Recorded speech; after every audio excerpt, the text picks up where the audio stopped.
It's been a week since Wargaming decided that it would be a good idea to put a Tier 8 premium medium tank up for grabs for free by means of a marathon. Let's talk about it.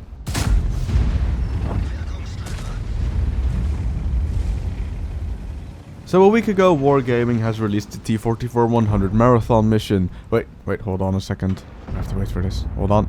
Hello! There we go. I'm not even sorry for that. But this is not the first time Wargaming has put up a premium tank up for grabs through a marathon. They've done this with the Super Pershing a long time ago. They've done this with the WZ-111. Well, that's it. Not the 11114, just the WZ-111. I think last year, they've done a few mini marathons for the Dicker Max. Well, the last one was literally a week before this one started. And now it's the T-44-100. And the thing with these mission marathons is, they take a while. You need to do 150 kills for each nation and 150,000 damage for each nation. And that can be an issue, because there are 8 nations in the game. And if you have nations like China, very unpopular on the EU cluster. Japan, very unpopular on the EU cluster. And then the Czechs, which are kind of popular, but they are a pain to grind. And not to mention quite new in comparison to the other nations. That's 3 nations already out of the question for a lot of people. Now fair enough, they've given us 6 extra days in comparison to the other marathon missions to complete this one. But that doesn't mean that it will be easier. Just because you added the Czechs and we get 6 days extra, people don't have to tier 9 or tier 10. And to grind 150,000 damage and 150 kills on a tier 7 or tier 8, that is a lot. Especially when they probably finish the grind by then, and then they have to buy the tier 9, or possibly the tier 8, and it will be stuck. And then it will be even more difficult to do damage. But not to worry, Wargaming has added a fill-proof solution to people that don't have the correct tanks or didn't even start the nation yet. You can buy a token for that nation you cannot complete for €7. I'm not quite sure what it is in pounds or any other currency.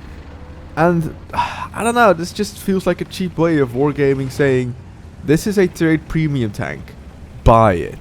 Instead of just literally putting it in the gift shop as a premium tank. Like for example, this weekend, and for I don't know exactly how long, the Scorpion G is back on sale. And that is a good tier 8 premium. I'm not gonna lie, I'm not paid by Wargaming to say this. That is a genuinely good premium tank. It does a lot of damage if you know how to play it. And it literally poops out credits. If you have to choose between the T-44-100 and the Scorpion G if you're going to buy a premium tank, pick the Scorpion G. But I'm not here to generate more money for Wargaming. I'm here to talk about the fact that because it is a technically free premium tank, the T-44-100, that you can get by playing the game, people feel obligated to play World of Tanks. And when they feel obligated, they don't have fun. And when they don't have fun, they play bad and then they get mad. So the chat has become even more toxic than it has ever been in World of Tanks. I'm not quite sure that is even possible, but it is. People get mad more often, they play bad. That means it ruins the game for other people that are in your team, because you just think this game is already lost like before it started because you're in a bad matchup, because you're a tier 8 and a tier 10 tank, because people play a lot of tier 10 tanks right now because that's the easiest way to farm damage. So the tier 8s just sort of rush in and die, do nothing, and think they can get a better matchup the next game they start. So you lose 2 or 3 tanks immediately at the beginning of the game. And it just is a vicious circle of people getting madder and madder and angrier at everyone. And that is shown in the chat. But that is not really the worst part about this mission marathon. It's not that people get angrier, and it's not that people play worse. It is the fact that it will take a long time for you to complete these missions. Which is bad, because I don't know how Wargaming plans this, but literally the school year has started like a week or a month ago for some people. So you have the first months of school, which are quite important, just like every other month of school. And then Wargaming is like, yeah, you don't need to put any work in school or normal work, right? Go play our game. Get this tank. Waste your time.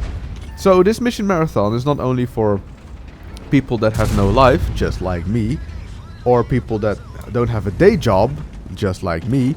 Basically, I'm the target audience for Wargaming. So I've been trying this mission marathon, and I've put a week of effort into this. I started on the day it started, and right now, and I will show it on screen, done this with all of the nations so far. This is a week's of effort if I play 4 to 5 hours every single day. This is worse than playing a campaign, because this is an actual 4 to 5 hours of playing, not on average 10 minutes every half an hour of playing. Now, in a mission marathon, you play every single minute of the hour. In a campaign, you play for 10 minutes, then you wait for 5 minutes for the next game to pop up, then you wait 15 minutes for the game to start, then you play for about 10 minutes on average, then you wait 5 minutes for the next game to pop up. You get a 20-minute break in the campaign. So you don't actually play for 45 hours, you play for more or less an hour in those 5 hours. Not in this. This is full-blown 45 hours of World of Tanks. And I'm not going to lie when I say that I've had a headache after playing those 45 hours every single day, because I'm looking at my monitor without a break, with maybe drinking 2 glasses of water in between, having a pee break. That is bad for my eyes. Like, I'm not even going to joke. This is bad for my eyes.